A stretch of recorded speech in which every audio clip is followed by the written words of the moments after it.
Hello all, it's Game Methuselah again.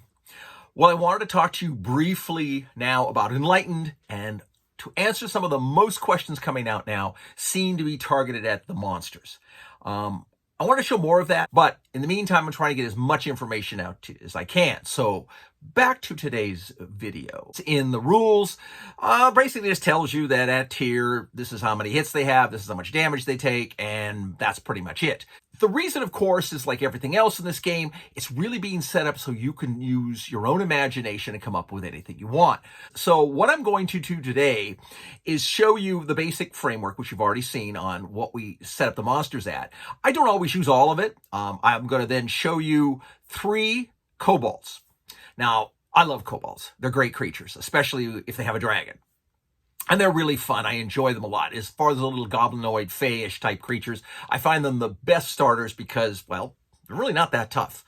Well, I'm going to show you first level, tier 1, 2, and 3 kobolds, and show you how dramatically different they can become. Now, I thought I would put these out because it's really easy. Obviously, just take this and duplicate it with your own characters, and you'll notice the lethality that changes dramatically when you change certain small factors in the game and in the design of your monsters. Now, I love designing monsters. I've done that through all my games and modified things, made things different. When D&D 0 came out, surely wasn't satisfied with 10th level monsters, so I created all my own stuff up into higher levels and things like that. And that I've done through all the games I've played. But here I want to just get back to you guys now so you can look at what we're doing. I'll show you the 3 kobolds, and then what I'll do is I'll show you just the cards that I used to make some higher level creatures, both in this case 5th level. One was like a tree man. The other one was like little fairies. And though they're both 5th level, they're very, very, very different in the way they both play and act and fight. I've used both of these in encounters. They were both reasonably challenging. I found the fey creatures to be substantially more challenging, but that's because they were just like nearly impossible to hit. So take a look at this, start thinking about your own creatures, and of course the idea is you'll pick it, because all the creatures in this game, you're going to note, are not big bags of hit points. I've really been frustrated to have somebody make a spectacular move and attack and roll a critical and dish out like 15, 20 points of damage in D&D, only to find out, well, you got a 150 point hit. Giant bag of hit points, and tough to beat, and it makes those attacks feel like they're not important. Again, more questions, more inquiries, we'll, get them in here, and then I'll do as much as I can to get things out so you can visually see it. So without further ado, take a look at these monsters and see what you think, and have a good day. Of course, as you see here, and as of course you know, everything I do is pretty much on a 3x5 card, and that is how I produce everything. Now, monsters really, really, really do shine on a 3x5 card, because as you're going to have tons and tons of them, you're going to design and build or use of other people's designs and builds, you're going to want to have ways to store them, and I find the 3x5 box to be fairly effective. In the meantime, I'm going to go ahead and give these to you, and you can see 3 first-level kobolds. And how they vary as they go up in tier. So basically out of the rule book, straight out of the rules, damage 2, health 1, defense 0. It means you hit them, no matter what, they're dead.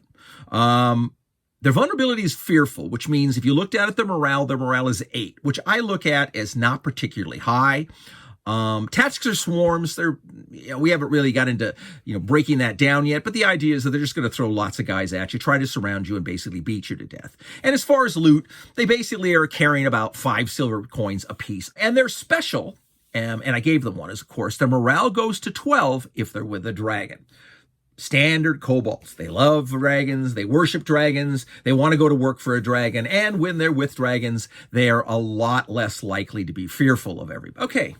This is now a tier 2, still first level. Tier 2 kobold, damage 2, health 2. They gain a point for every tier. Defense is 1. And / this is a big kicker for them, no glancing blow. I look at it because of their size and agility. Again, because they're fearful, they have a morale of 8, same tactic swarm, and they have, in this case, 10 silver. Here's where I think it gets a little more interesting and a little bit more challenging. Kobold, level 1, tier 3. Tiny, does 2 damage, has 3 health, has a defensive 2, and no glancing blow. Vulnerability now drops from fearful to scared, The idea there is he now has a morale of 10.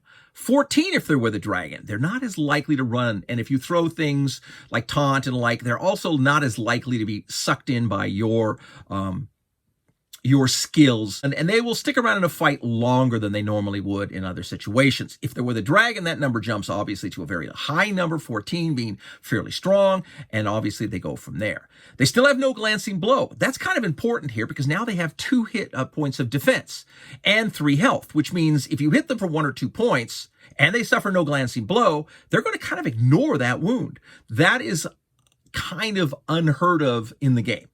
And I did this because, again, like I'm looking at, kobolds have sort of a special agility, and the fact that they're very tiny, that they basically are able to sort of skate past, once they get a little skill, this whole concept of sloughing off wounds that really are missed. You know, if you don't hit them solid, they kind of bounce away from it. Not 100% sure this is ever going to be canon, but I wanted you to see this because these are my kobolds, and you may decide you want to run kobolds entirely different. But this is where they get meaty. These kobolds here would be a fairly good challenge, especially if you ran into a great deal of them, because now the whole point is their immunity. Well, they don't have an immunity per se, but what they are is, because they're tiny, they basically look, if you have a kobold and each square, one additional kobold can get another between them, which basically means that in a front of kobolds, you'd have 1 in each square and then 1 on the line in between. That makes them substantially more challenging because now they're throwing out more attacks, though they're still not doing a whole lot of damage. Most of your warriors are going to take nothing but a glancing blow, if you get hit by them, in fact, but they still are there doing damage and swings. It could be highly risky. And that tucked in with a higher morale and the fact that if they get on your flanks, they're going to put 3 on your side instead of 2. So now you start having all kinds of different risks of having characters get overwhelmed. I originally did this as 2 per square, but that turned out to be way too tough. So I wanted you to see just how 3 tiers of one basic first level monster that you're very likely to run into. You can circumvent the name on these if you think they're more goblin-like, if you think there's something else, feel free. It's up to you. The last 2 things I wanted to show you were creatures I actually used in the game. These were ones I ran, and I had both of these I found very interesting and very challenging type creatures. First was the tree warriors. These are like sort of large little ents or little evil trees. They were fun. They fought with the elves. They were allies against the party in a large encounter we had. They still died. But take a look at them. At this point, you see they're 5th level tier 3, which means they have 20 hits for 5th level, 2 hits for the 2 tiers. Their damage is +10, that's standard, and they got a knockback built in as a special. So if they hit you, they do the damage and they push you back 1 space.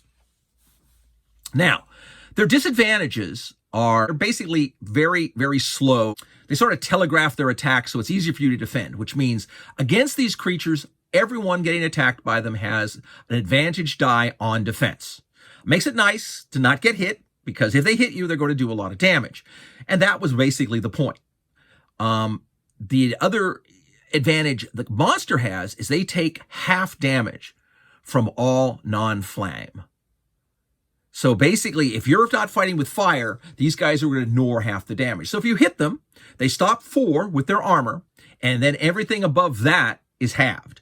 Makes them very tough. Where once again, now you see that the 22 hit points, though it doesn't seem like a lot for a fairly large monster, is a lot when you consider the special there. Because basically, if you're not wielding fire against them, they're ignoring half the damage you deal on them.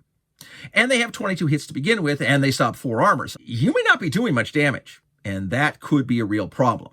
The other thing they had as their immunity is that they basically got critical hit. They don't really have any other immunity other than what I listed. But what I pointed out is that basically if you roll a defense and you roll a 0 or a 3, you gain an additional 5 points of damage. They crit you, which means instead of doing 10 points of damage, they do 15 points of damage. They could have been really nasty. Fortuitously in the battle I ran, only 1 guy got hit, nearly got killed. And from that point on, they fought very defensively against them and made sure that they didn't get an opportunity to really crush a party member. This was another fun creature I ran. These were Fairy Fae Folk. Now, these came right out of my Albion game. Again, they're 5th level. They're really nasty. They're 3rd tier again, so they're going to have all the management's advantages and immunities and specials. And not only that, I gave them 2 additional specials. So these are really, really decked out little creatures. Now, no armor. They have flight movement, which means that they're moving in the air all the time. They don't land. The second thing is they're Fae Folk. They're really small. They do half damage with their weapon. So even though they're a 5th level monster that normally do 10, they do half of that, which means they do 5 points of damage. Still impressive for creatures. I found that they were not real fabulous meleeers at the level my parties were at the time they ran into them. But the big thing about them was this. They are disadvantaged if you versus attacks versus magic and melee. They're hard to hit. So if you're trying to hit them with a spell or you're trying to hit them with a sword, you have a disadvantage die that's added on to your attack. If you're trying to hit them with a missile weapon or a ranged magic spell that is an area of effect, they become even harder to hit. They become a double disadvantage versus missiles and ranged magical damage. So the only real chance you have at them is drop them into an area or get lucky, because a double disadvantage on your roll is going to make it very difficult for you to hit. The other problem with that double disadvantage, and even the disadvantage in the melee, it sets up the risk of you for having a negative fumble. And if you're a magic user, that could be really dangerous. So firing a bolt of something at these monsters would not be advisable. You likely would have a real big problem. Even firing basic spells at them, touch spells and the like, are going to be very dangerous, because that disadvantage is going to make it tough for you to basically get a good rollout that's going to make sure you don't get that magical backfire damage on you. Now, I added a little bit on the bottom. There are some mage type fairies. Now, what I had them do is that basically they have a 5 hit point damage spell that is not affected by armor. It's basically sort of a mental attack. So your saving throw versus magic in this case is int. Now, the other thing they had was any 10-point melee hit or missile hit just killed them. So even if they were at full strength and full health, if you're able to hit them for 10 points, you kill them straight out. And that is the fact that, once again, because they're small, they're not going to be able to take one mighty blow at that point. They could, get nickeled and dimed down to a small amount, but at that point, you have to understand there are small little fairies. So these are 3 creatures that I wanted to show you, but I really wanted you to take a look at the Cobold. I wanted to get this out to you now so it hopefully answers a few questions. So until we have a chance to speak again, fight, me devils fight, for I hate peace, and game on.